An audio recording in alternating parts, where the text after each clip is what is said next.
अस्सलामुअलैकुम, कैसे हैं आप सब। आई होप कि आप सब ठीक होंगे। आज की जो मेरी वीडियो है उसका टॉपिक है मल्टीप्लिकेशन ऑफ मैट्रिसेस। ये हमारी जो 9th क्लास की बुक है उसकी तकरीबन एक्सरसाइज जो फर्स्ट चैप्टर मैट्रिसेस वाला है उसके डिफरेंट जगह पे यूज़ हो रहे हैं। तो मल्टीप्लिकेशन ऑफ मैट्रिसेस बहुत ही इंपॉर्टेंट टॉपिक है। तो यहाँ पर मैंने एक एग्जाम्पल ले लिए, दो मैट्रिक्स लिए हैं।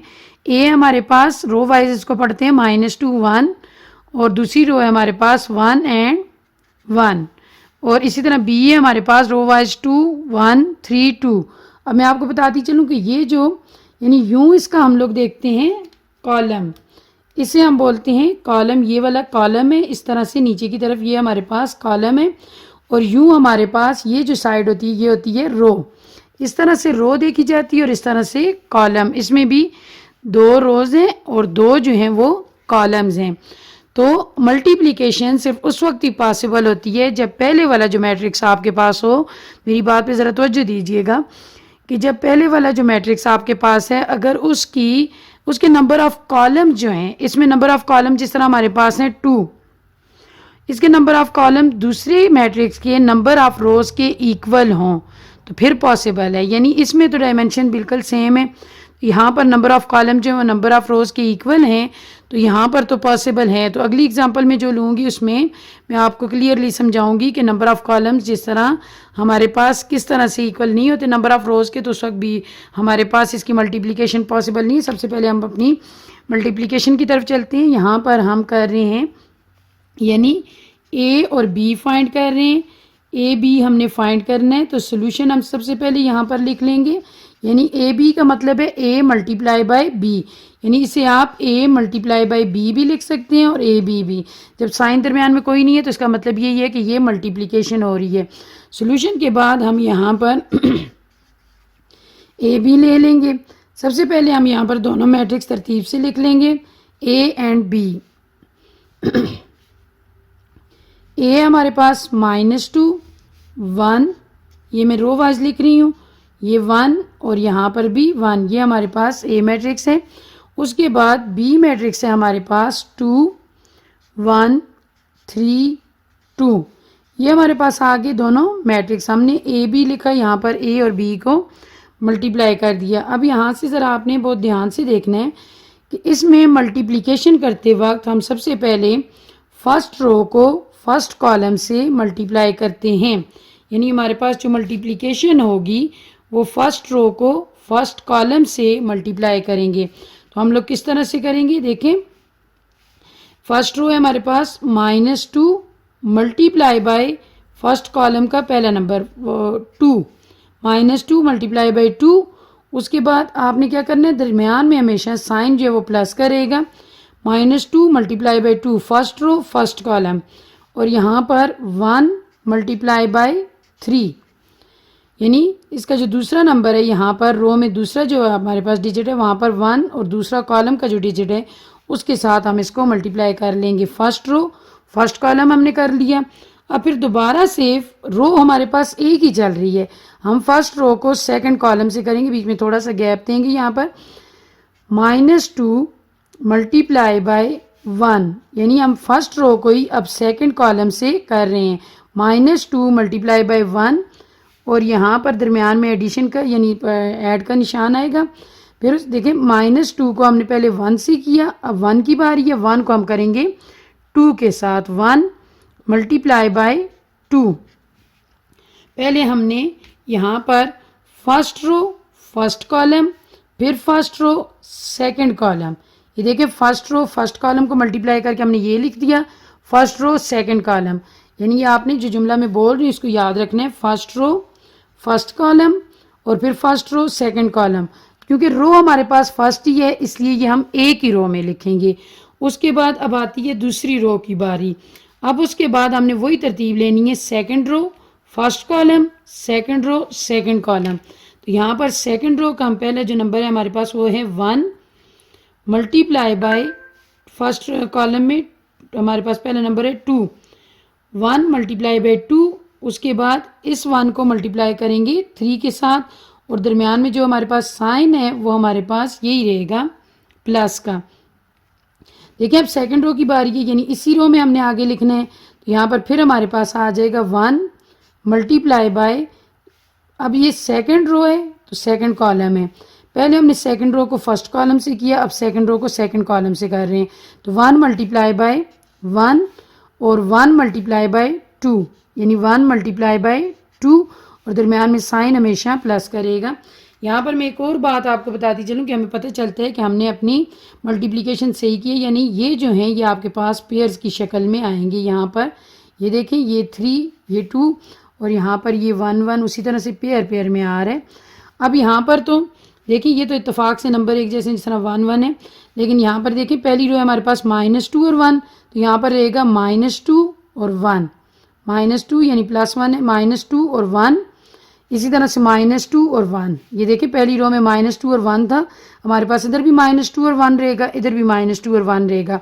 दूसरी रो में हमारे पास नंबर थे 1 1, तो हमारे पास यहाँ पर 1 1 1 1, ये भी थोड़ी सी निशानी है कि हमारी मल्टीप्लिकेशन ठीक है यानी ये वाले जो जगह है यहाँ पर आपके पास पेयर बनने चाहिए, और यहाँ पर आपके पास रो में जो हमारे पास नंबर है -2 1 -2 1 और -2 1 यहाँ पर भी, और यहाँ पर ये दूसरी रो में 1 1 है, तो ये 1 1 1 1 ये उसी तरह से रहेंगे। उसके बाद सिंपल मल्टीप्लिकेशन है, आपने सिंपल मल्टीप्लिकेशन करनी है।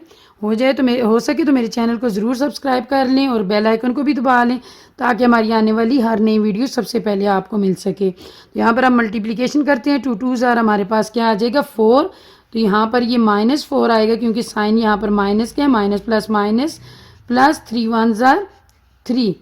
अब उसके बाद -2 मल्टीप्लाई बाय 1, तो -2 मल्टीप्लाई बाय 1 जब हम करेंगे तो ये आएगा -2 प्लस 1 2 ज़ार 2। हमने यहाँ पर ये पहली रो की होगी। अब 1 2 ज़ार 2, दरमियान में प्लस का साइन है, 1 3 ज़ार 3, 1 1 ज़ार 1 प्लस 1 2 ज़ार 2। ये हमने मल्टीप्लिकेशन कर ली। उसके बाद अब मल्टीप्लिकेशन वाला जो अमल है वो तो ख़त्म हो गया। अब उसके बाद आपने वो करना है कि जो आपको साइन कह रहे हैं, अगर सेम साइन है तो आप यहाँ पर प्लस कर लें, डिफरेंट साइन है तो आप यहाँ पर माइनस कर लें। अब जिस तरह ये -4 प्लस 3 डिफरेंट साइन है, तो ये हमारे पास होंगे माइनस, और साइन जो है वो बड़े वाले का आएगा यानी -1। अब -2 और +2, ये यहाँ पर -2 + 2 0 हो जाएगा, ख़त्म हो जाएगा। -2 + 2 ये हमारे पास आ गया 0, 2 + 3 5 और 1 + 2 यहाँ पर आ गया हमारे पास 1 + 2 3। ये हमारा इसका मल्टीप्लिकेशन का आंसर आ गया, यानी ए और बी को मल्टीप्लाई करके। अब उसके बाद हम कोई ऐसी एग्जांपल ले लेते हैं जिसमें आपको मैं ये बता दूं कि जिसमें यानी हमारे पास मल्टीप्लिकेशन पॉसिबल नहीं होती। अब इसी तरह से हम यहाँ पर टॉपिक यही लिख लेते हैं, मल्टीप्लिकेशन ऑफ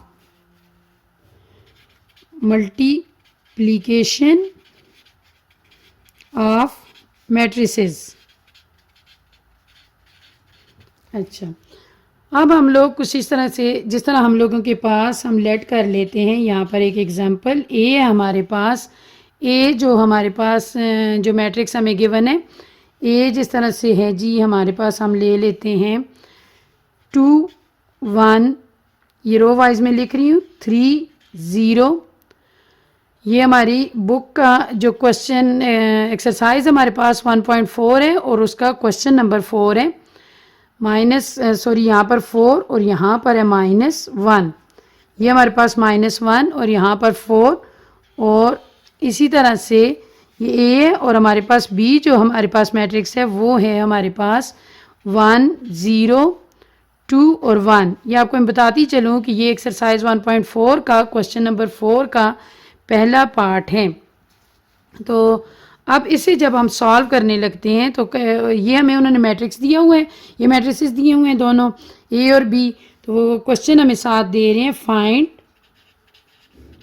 ए बी, ए और बी फाइंड करने हैं, एक पहला पार्ट, और दूसरे में वो कह रहे हैं कि डज बी ए एग्जिस्ट, क्या बी ए एग्जिस्ट कर रहे हैं। ये दो पार्ट हैं इसके। तो इसे हम किस तरह से सॉल्व करेंगे मैं आपको ये बताती हूँ। देखिए मैं आपको बता रही हूँ कि अगर नंबर ऑफ कॉलम ए के अगर number of column number of रोज के बराबर हैं। यहाँ पर नंबर ऑफ कॉलम है 2। ये देखें, एक कॉलम हमारे पास ये है, दूसरा कॉलम हमारे पास ये है, और नंबर ऑफ रोज यहाँ पर कितनी है 1 और ये 2। अगर पहले वाले के नंबर ऑफ कॉलम्स यानी नंबर ऑफ कॉलम्स पहले वाले के, जो पहला मैट्रिक्स हमें गिवन हो, अगर वो बराबर हों नंबर ऑफ रोज के, तो मल्टीप्लिकेशन पॉसिबल है। यानी नंबर ऑफ कॉलम्स, यहाँ पर 2 कॉलम है और दूसरे वाले में number of rose, number of columns इसके अगर नंबर ऑफ रोज के बराबर हैं फिर मल्टीप्लिकेशन पॉसिबल है। तो यहाँ पर हम ए बी को मल्टीप्लाई कर लेते हैं। अब यहाँ पर ए जो है हमारे पास 2 1 3 0 -1 और 4 है, और बी जो है हमारे पास 1 0 2 और 1। यहाँ पर नंबर ऑफ कॉलम्स 2 हैं और नंबर ऑफ रोज इसमें बी में 2 हैं, तो इसका मतलब है यहाँ पर मल्टीप्लिकेशन जो है वो है पॉसिबल। अब मैं थोड़ा जल्दी करूँगी क्योंकि पीछे मल्टीप्लिकेशन में तफसील से आपको समझा चुकी हूँ। तो यहाँ पर हम इसे इस तरह से मल्टीप्लाई करेंगे। अब ये देखें, पहली फर्स्ट रो को फर्स्ट कॉलम के साथ, यहाँ पर 2 multiply by 1 plus 1 multiply by 2, पहली रो फर्स्ट कॉलम। अब उसी तरह से फिर फर्स्ट रो सेकंड कॉलम आएगा, बीच में थोड़ा सा गैप देंगे, 2 मल्टीप्लाई बाय 0 और यहाँ पर प्लस 1 मल्टीप्लाई बाय 1। ठीक है, उसके बाद अब दूसरी रो की बारी है 3, ये दूसरी रो 3 और 0 है, 3 मल्टीप्लाई बाय, इसको दूसरी रो को हम यानी second row first column 3 multiply by 1 plus 0 multiply by 2। उसके बाद फिर 3 मल्टीप्लाई बाय 0, अब इसी दूसरी रो को दूसरे कॉलम के साथ कर रहे हैं, 3 multiply bye 0 plus 0 multiply by 1, यानी सेकंड रो सेकंड कॉलम।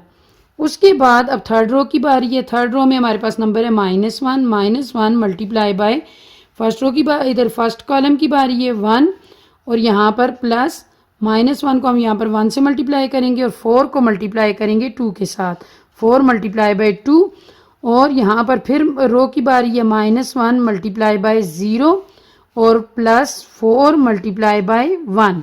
तो ये मैंने पिछला क्वेश्चन करवाते वक्त भी आपको बताया था कि यहाँ पर ये जो पार्ट है ये आपके पास यहाँ पर नंबर जो है अगर सेम आते हैं तो आप समझ लेना कि हमने मल्टीप्लिकेशन, यानी मैं एक ट्रिक आपको बता रही हूँ मल्टीप्लिकेशन को चेक करने के लिए, कि यहाँ पर ये चारों, ये देखें, ये इस जगह पे यहाँ पर ये नंबर आपके पास सेम आएंगे। और दूसरी निशानी आपको किस तरह से पता चलते हैं, पहली रो आप चेक करें 2 1, यहाँ पर भी 2 1 2 1 होना चाहिए। दूसरी रो है 3 0, यहाँ पर भी 3 0 3 0 होना चाहिए। तो यहाँ पर तीसरी रो है -1 4 -1 4 -1 और 4।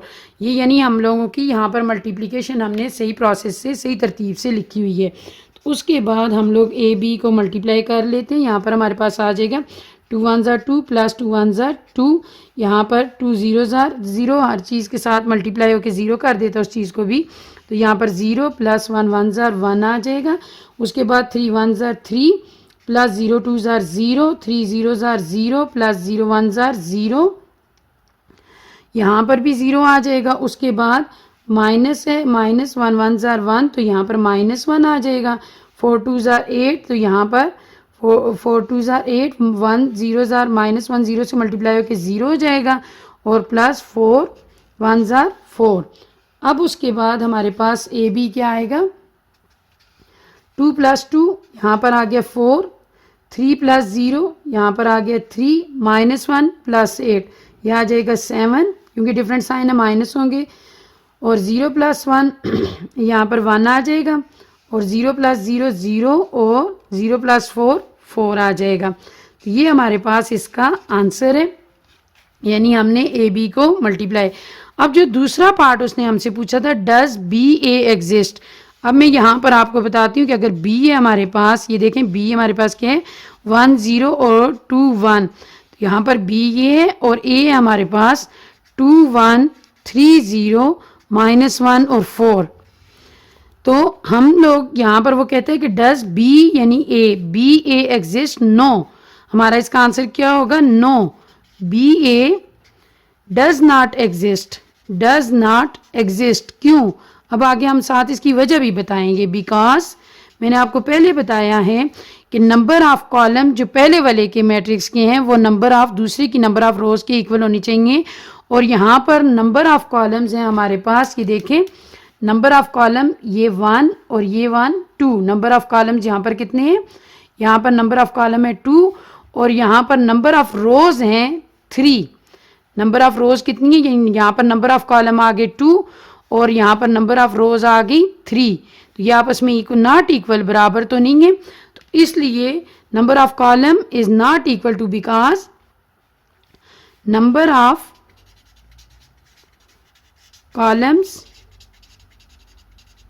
of B is not equal to the number of rows of A।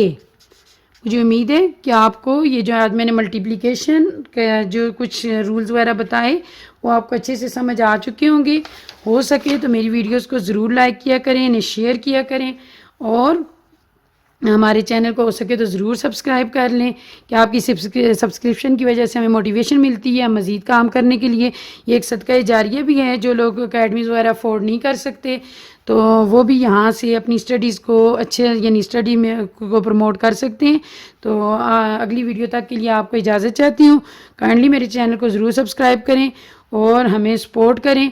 तो आपका बहुत बहुत शुक्रिया।